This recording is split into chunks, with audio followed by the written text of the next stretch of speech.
welcome back to our channel. Today we will study science from class 8 and the chapter is force and pressure from 4th unit of the textbook, the chapter 10, force and pressure, bal aur dabav. So let's start the chapter. If you look around you will see many things moving. अगर आपने चारों ओर देखेंगे तो आप बहुत सारी वस्तुओं को क्या देखेंगे, मूव करते हुए देखेंगे. Some move slowly, कुछ धीमे मूव करती हैं, धीमी गति से, and some move fast, और कुछ तेज गति से. A rolling ball में suddenly change its direction. हो सकता है लुढ़कती गेंद अपने दिशा में परिवर्तन कर दे अचानक. जा रही हो पूर्व दिशा में, हो सकता है ईस्ट में जा रही हो, ईस्ट वेस्ट में चली जाए या वेस्ट ईस्ट में चली जाए, कहीं भी जा सकती है. तो have you ever wondered that causes that these changes?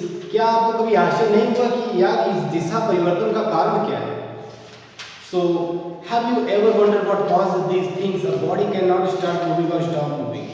A body cannot start moving or stop moving. कभी भी कोई वस्तु जो होती है वो गति करना शुरू नहीं कर सकती और खुद गति करना बंद भी नहीं कर सकती. दोनों के लिए वो कैपेबल नहीं है. ना ही खुद से गति कर सकती है, ना ही वो गति कर रही है तो अपने आप को रोक सकती है. एंड चेंज इट्स डायरेक्शन और शेप ऑन इट्स ओन, ना ही अपने दिशा में ये परिवर्तन कर सकती है.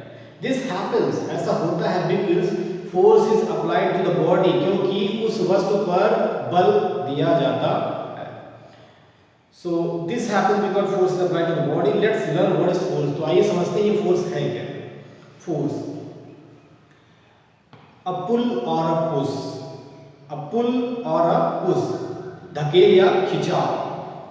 Everything we do in our daily life, जो भी चीजें हम करते हैं अपने दैनिक जीवन में, include some kind of force, उसमें कहीं ना कहीं बल लगा हुआ होता है. व्हेन वी पुल और push an object it moves, जब किसी वस्तु पर बल लगाया जाता है, बल लगाकर उसे खींचा जाता है, उसमें कहने का मतलब है जब हम धकेलते हैं या खींचते हैं उसमें बल लगता ही लगता है. We need force to move them, हमें बल की जरूरत है किसी भी वस्तु को मूव कराने के लिए. Pull and push are forces. तो पुल और जो पुश है फोर्सेस हैं. कैसे फोर्सेस हैं ये समझते हैं. अ पुल और push acting on an object is called force. A pull और push acting on an object is called force. किसी भी वस्तु पर धकेल या खिंचाव करना, पुल या पुश करना क्या है, फोर्स है. Force is usually denoted by letter F. Force को किससे डिनोट करते हैं, एफ से डिनोट करते हैं. The standard unit of force is called newton. जो स्टैंडर्ड यूनिट है फोर्स की उसे न्यूटन के नाम से जाना जाता है. So newton is the standard unit of force denoted by N, जिसे न्यूटन को एन से डिनोट करते हैं. डिनोट करने का मतलब दर्शाते हैं. So force does not always move an object. Force does not always move an object. हमेशा बल किसी न किसी ऑब्जेक्ट को मतलब मूव ही नहीं करा देता है. कभी कभी होता है, for example you can push a wall without displacing it from its position. आप किसी दीवार पर बल लगाएंगे तो बल तो आप पूरा लगा रहे हैं, लेकिन क्या होता है, डिस्प्लेसमेंट नहीं होता, मूविंग नहीं होती. So let's understand force with example. तो अभी देखिए साइंस की लैंग्वेज में अगर जैसे मूव हुआ तब तो माना गया कि फोर्स है, लेकिन आप चाहे कितने न्यूटन का फोर्स लगाएं दीवार पर, वो मूव नहीं हो रहा है. So displacement is zero. Displacement अगर जीरो है, विस्थापन जीरो है, तो बल जीरो माना जाएगा. Let's understand force with example. एक उदाहरण के साथ फोर्स को समझाया गया है. Pushing a door or to open it. Pushing a door to open it. Open करने के लिए दरवाजे को पुश करना है. अगर बाहर की तरफ खुलता है दरवाजा तो आप पुश करेंगे तो वो खुल जाएगा. A lady pushing a pram, a vegetable vendor pushing a vegetable cart, a boy kicking a football. जैसे एक लड़का गेंद फुटबॉल को लात मार रहा है, किक कर रहा है. ये सब एग्जांपल्स हैं फोर्स के, जिसे पुश कहते हैं. अब पुल के एग्जांपल्स क्या हैं. Pulling a door to open it, दरवाजे को खोलने के लिए खींचना.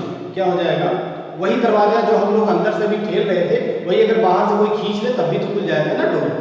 और opening a drawer of a table, किसी टेबल के ड्रावर को क्या करना, पुल करना, तब भी वो खुल जाएगा. तो बल लग रहा है, खुल गया. Forces are due to the interactions. कह रहा है कि जो बल होता है ये किस कारण होता है, इंटरेक्शन से होता है. कैसे interaction. We have seen that when force is applied. हमने देखा है कि जब भी बल लगाया जाता है, when the force is applied, force apply करने का मतलब या तो पुल किया होगा या तो पुश किया होगा. ये बात दिमाग में रखे रहिए कि फोर्स लगाने का मतलब या तो पुश होगा या तो पुल होगा. Okay. There is some kind of change in the state of motion of the object. So कुछ ना कुछ बदलाव होता है उस स्थिति, उस वस्तु की स्थिति में. So condition of the object would be changed. हो सकता है स्टेट ऑफ मोशन में आ जाए, गति में आ जाए, हो सकता है गति में ना आए, जैसे दीवार हो सकती है वो गति में नहीं आएगी, लेकिन दीवार जैसी चीज़ों को छोड़ दिया जाए तो चाहे पुल करिए चाहे पुश करिए, कुछ ना कुछ मोशन होता ही है। Let's see when does force come into play. Suppose there is a car which is not starting. कभी सपोज करिए, मान लीजिए एक कार है जो स्टार्ट नहीं हो रही। If you stand behind the stationary car it will certainly not move. If you push the car, अगर आप कार को पुश करते हैं, if you push the car that is force applied, तब क्या होता है, बल लगाया जा रहा है, लग रहा है बल। Car will begin to move in the direction of applied force. तो कार क्या हो जाएगा, जिस दिशा में बल लगाया जा रहा है वो क्या हो जाएगा, उसी डायरेक्शन में क्या होगा, मूव करना शुरू कर देगा। So when we kick a ball, जब हम किसी गेंद को क्या करते हैं, किक करते हैं, पुल अ कार्ड, किसी कार्ड को खींचते हैं, interaction of two objects is required. तो दोनों ऑब्जेक्ट की जो है इंटरेक्शन रिक्वायरमेंट है। रिक्वायरमेंट ये है कि इंटरेक्शन होना चाहिए, without interaction the force can't be applied. So we can infer that at least two objects must interact for a force to come into play। अगर बल आप चाहते हैं कि बल लगे तो बल लगने के लिए दो ऑब्जेक्ट्स का आपस में इंटरेक्शन होना चाहिए। The force and objects come in direct contact with each other, such forces are called contact forces। तो जो कहते हैं force and objects come into direct contact, जब direct contact में forces आते हैं, जैसे आपने एक लड़का जो है बॉल को किक कर रहा है, फुटबॉल को किक कर रहा है, तब ये डायरेक्ट कंटैक्ट में दोनों इंटरेक्ट हो रहे हैं ना, तो इसे बोलते हैं कंटैक्ट फोर्सेस। कौन सा फोर्स, कंटैक्ट फोर्सेस बोला जाता है इसे। हाउएवर इंटरेक्शन में not always involve a direct physical contact. कभी भी क्या होता है कि जो इंटरेक्शन है हमेशा नहीं अप्लाइड होता है फिजिकल कंटैक्ट में। Such forces are called non contact forces, और ऐसे फोर्सेस को नॉन कंटैक्ट फोर्सेस बोला जाता है। For example magnet attracts iron objects. Example के लिए जो मैग्नेट होता है वो आयरन के ऑब्जेक्ट्स को अट्रैक्ट करता है विदाउट कमिंग इनटू कंटैक्ट, और बिना कंटैक्ट में आए हुए। क्या कभी कंटैक्ट में आता है, जब किसी ग्रेविटेशनल फोर्स यानी आपने चुंबक को आपने हाथ में लिया और लोहा कुछ दूरी पे है, कुछ दूरी से ही अट्रैक्ट कर लिया, तो कंटैक्ट में आया था बल लगाने के पहले, नहीं आया था। सो ये नॉन कंटैक्ट फोर्स कहलाएगा। टाइप्स ऑफ फोर्सेस बताया गया, कंटैक्ट फोर्स और नॉन कंटैक्ट फोर्स, जो हम लोग पहले ही पढ़ चुके हैं, कंटैक्ट फोर्स और non contact. So forces that act on objects by direct or indirect physical contact। ऐसे ऐसा बल जो एक्ट करता है, जो काम करता है डायरेक्ट और indirect physical contact. Physical contact से ही वो काम करता है, वो चाहे डायरेक्ट हो या ना डायरेक्ट हो, इनडायरेक्ट हो। So contact are called contact forces.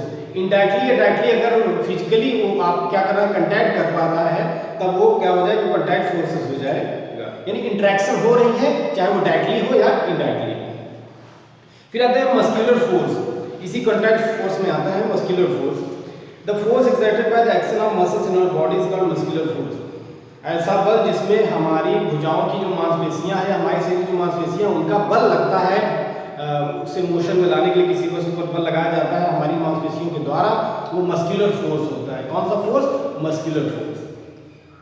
Examples when we lift a bucket of water. उदाहरण क्या है कि जब हम किसी जल भरे बकेट को उठाते हैं और पुश अ कार्ड, किसी कार्ड को पुश करते हैं, किक अ बॉल, किसी बॉल को क्या करते हैं, किक करते हैं, वॉक और रन, चलते या दौड़ते हैं, वी यूज मस्कुलर फोर्स। हम तब किसका प्रयोग करते हैं, मस्कुलर फोर्स का प्रयोग करते हैं, यानी मांसपेशीय बल। जिसे मांस हटा दीजिए, आप पेशीय बल के नाम से भी जाना जाता है, हिंदी में पेशीय बल, इंग्लिश में मस्कुलर फोर्स कहते हैं।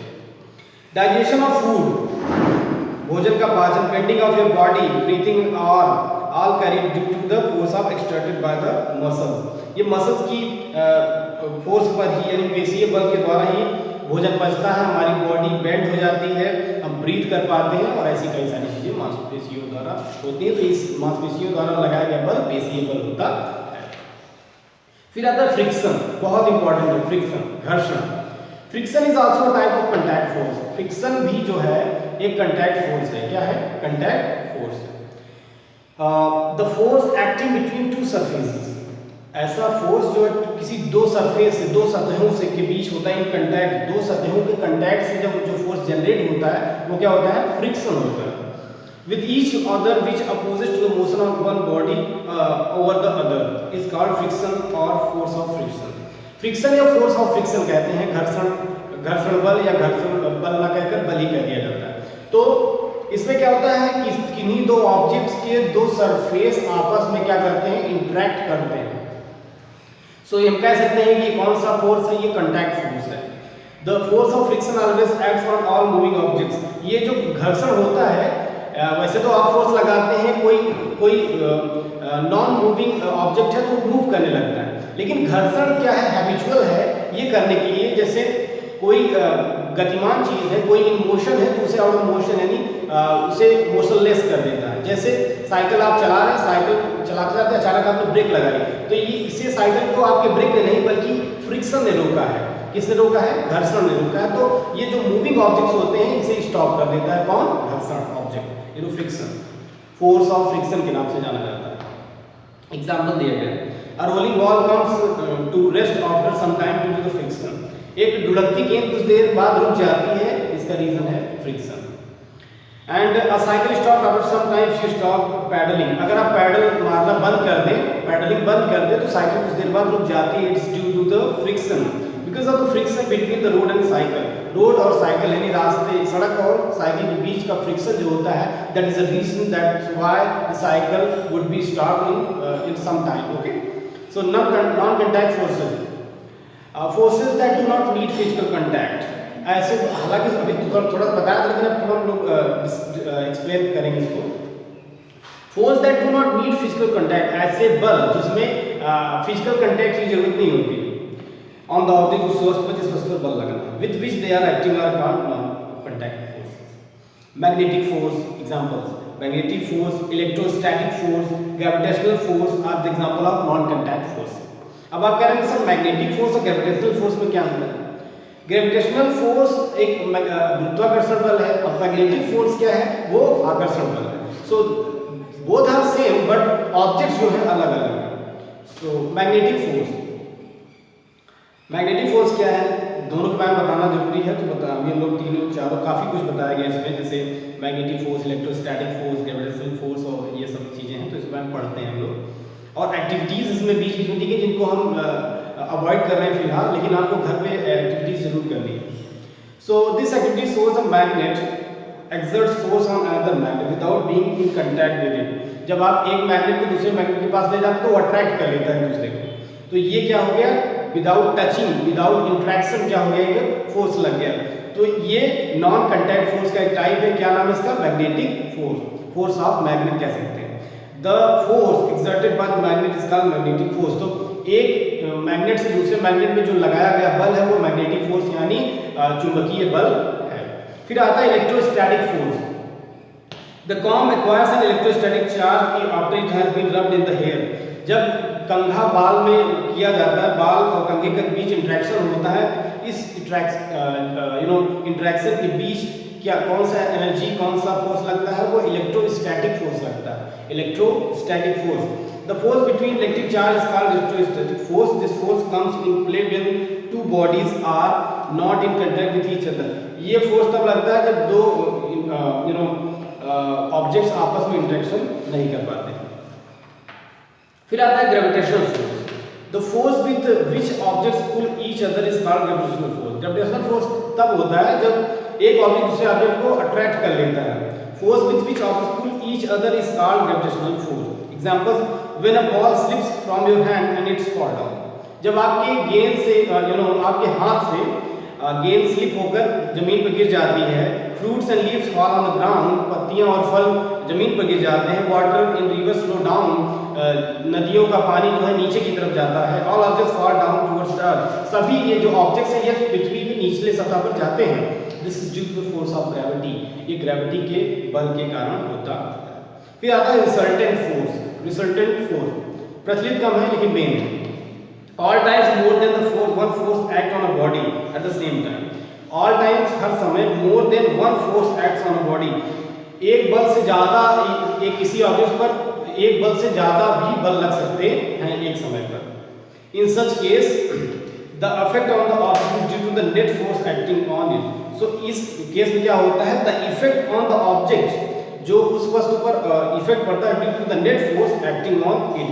When both you and your friend move the table in the same direction, जब आप और आपके दोस्त एक ही दिशा में एक टेबल को क्या करते हैं, बल लगाकर ठेलते हैं, सेम डायरेक्शन, एक ही दिशा में। It can easily be done, ये बहुत आसानी से हो सकता है। ध्यान समझिएगा, यही है resultant force. And more faster than when you had alone to do it, और अधिक तेजी से मूव होती है टेबल, जैसा आप अकेले करते हो उसकी तुलना में बहुत तेजी से मूव करता है। So in the second case table will move in the direction more force is applied, क्योंकि उस दिशा में टेबल जा रही है क्योंकि अधिक बल उसमें अप्लाइड हुआ है। So we can conclude that, so हम लोग इस कंक्लूजन पे आते हैं that when two force act in the same direction, कि दो बल अगर एक ही दिशा में काम करें along with the same line से, the resultant force is equal to the sum of the two forces. So resultant force is equal to sum of two forces, यानी दो बलों को मिलाकर क्या बनता है, resultant force बनता है। या फिर आप देख लीजिए, आप एक रस्से को लीजिए और एक तरफ 2 लोग हैं, एक तरफ 6 लोग हैं, तो 6 लोगों वाले तरफ क्या होते हैं, रस्सी को खींच ले जाते हैं, क्योंकि उसमें 6 लोग एक ही दिशा में बल लगा रहे हैं। 2 लोग बल लगा रहे हैं लेकिन उनका बल कम है, क्योंकि इधर जो स्ट्रेंथ है वो ज्यादा है, तो यहाँ पर रिजल्टेंट फोर्स लग रहा है। उसके बाद आता है इफेक्ट ऑफ फोर्स, बल का प्रभाव। A force can change the state of motion और रेस्ट। एक जो बल है वो किसी भी वस्तु की स्थिति में परिवर्तन कर सकता है। When you kick a ball at rest it moves, अगर कोई बॉल स्थिर है, कोई गेंद स्थिर है, उसे आप किक करते हैं तो वो गतिमान हो जाती है, मोशन में आ जाती है। इन अदर वर्ड्स, अन्य शब्दों में कहें तो force can make a stationary body move, suppose the ball is moving on the ground slowly. मान लीजिए कोई गेंद है मैदान में बहुत धीमी गति से गति कर रही है। If you push the ball while it is still rolling, जब आप पुश करते हैं बॉल को, जबकि ये रोल कर रही है अभी भी, तब क्या होता है, व्हाट डू यू ऑब्जर्व, आप क्या पाते हैं, इट्स स्पीड इंक्रीजेस, इसकी गति जो है क्या होती है, बढ़ जाती है।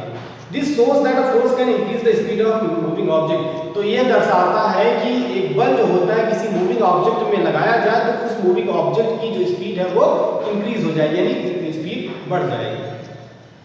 फिर आता है force can change the direction of motion, फिर कह सकते हैं कि जो बल है वो किसी वस्तु की दिशा में परिवर्तन कर सकता है। सो एग्जांपल्स दिए गए, football player kicks the ball in left different direction, जब कोई पूरे दिशा में गेंद जा रही है, अगर आप चाहें तो लेफ्ट साइड से अगर किक करें बॉल को तो दूसरी दिशा में भी जा सकता है। अब batsman hit the ball bowled at him, जो बैट्समैन बॉल को हिट करता है, आ रही होती है सामने से गेंद, लेकिन उसे हिट करके वो फिर वापस लौटा देता है। अब force can change the size and shape of an object, बल जो है किसी भी वस्तु के आकार और आकृति में परिवर्तन कर सकता है। While making चपाती, जब हम चपाती बनाते हैं, we can change the shape of dough by applying force with our hands, हम क्या कर सकते हैं, आटे के आकार को बदल सकते हैं अपना बल लगाकर अपने हाथों से। जैसे object can move a body at rest, force can make a moving object move faster. Force के बारे में बताया गया कि force can move a body at rest, बल जो है किसी वस्तु की स्थिति में परिवर्तन कर सकता है, अगर वो गतिमान नहीं तो गतिमान कर सकता है। Force can move the moving object move faster, अगर कोई गतिमान वस्तु है तो उस पर बल लगाया जाए तो उसकी गति इंक्रीज हो जाएगी, स्पीड इंक्रीज हो जाएगी। Force can slow down the moving object, कोई मूविंग ऑब्जेक्ट है उस पर फोर्स लगाया जाए तो उसकी स्पीड डिक्रीज हो जाएगी, या फिर कह सकते हैं रुक जाएगी, स्टॉप हो जाएगी। Force can stop a moving object, force किसी भी मूविंग ऑब्जेक्ट को रोक सकता है।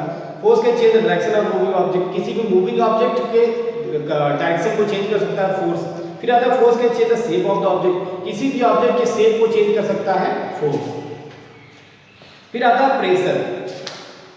प्रेशर क्या है, the word pressure gives a mental image of something being pressed. Pressure is connected to force, pressure जो ये भी बल से जुड़ा हुआ है। The force acting on unit area of surface is called pressure, force acting on unit area of surface is called pressure. किसी वस्तु की कुछ क्षेत्र पर दबाव देना या फोर्स लगाना ही क्या है, प्रेशर है। Pressure is equal to force upon area on which it acts. अब बताते हैं फोर्स और प्रेशर डिफरेंस है।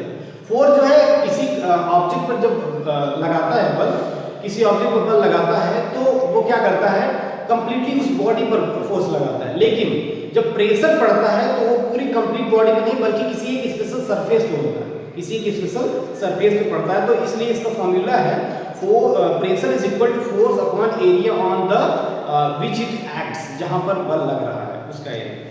सो फोर्स इन एन हो जाएगा, एरिया इन मीटर स्क्वायर, तो एन अपॉन मीटर स्क्वायर। फिर आता है unit of pressure. Unit of pressure क्या होता है, unit of pressure is pascal. Pressure का यूनिट क्या होता है, pascal. It is named after the French scientist Blaise Pascal.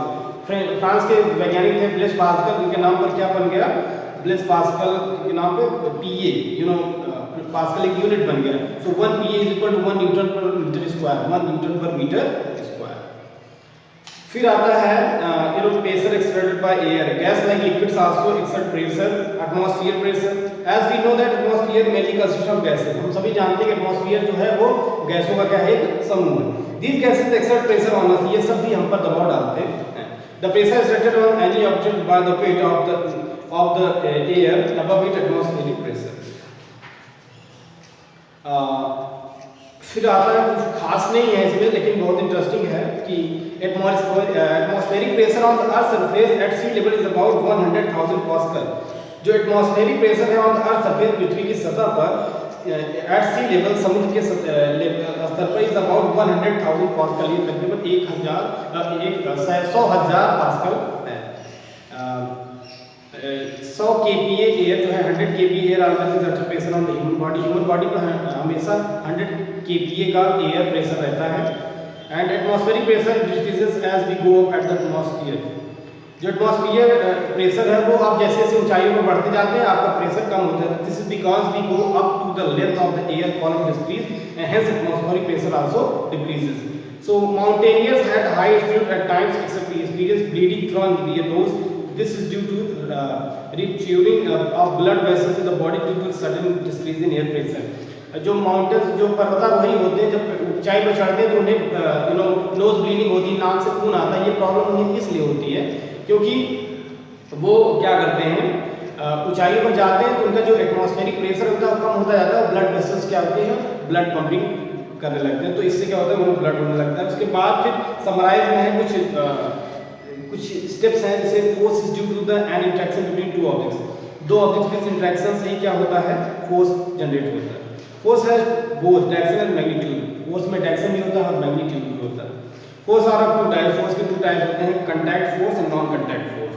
Pressure in liquids increases with depth. जो लिक्विड में प्रेशर होता है वो गहराई में क्या होता है, बढ़ जाता है। Pascal law states there when we pressure applied to liquid it gets transmitted equally in all direction. The pressure exerted by air is called atmospheric pressure. जो प्रेशर हवा के द्वारा क्या होता है, ये होता है हवा के द्वारा जो प्रेशर बनता है उसे एटमॉस्फेरिक प्रेशर बोलते हैं। Atmospheric pressure decreases with altitude, altitude बढ़ता है तो डिक्रीज होता है air pressure. Atmospheric pressure is measured by instrument called barometer. Barometer से एटमॉस्फेरिक प्रेशर को क्या कहता है, कैलकुलेट किया जा सकता है। Okay students, thank you so much. Please like the video, subscribe the channel, hit the bell icon.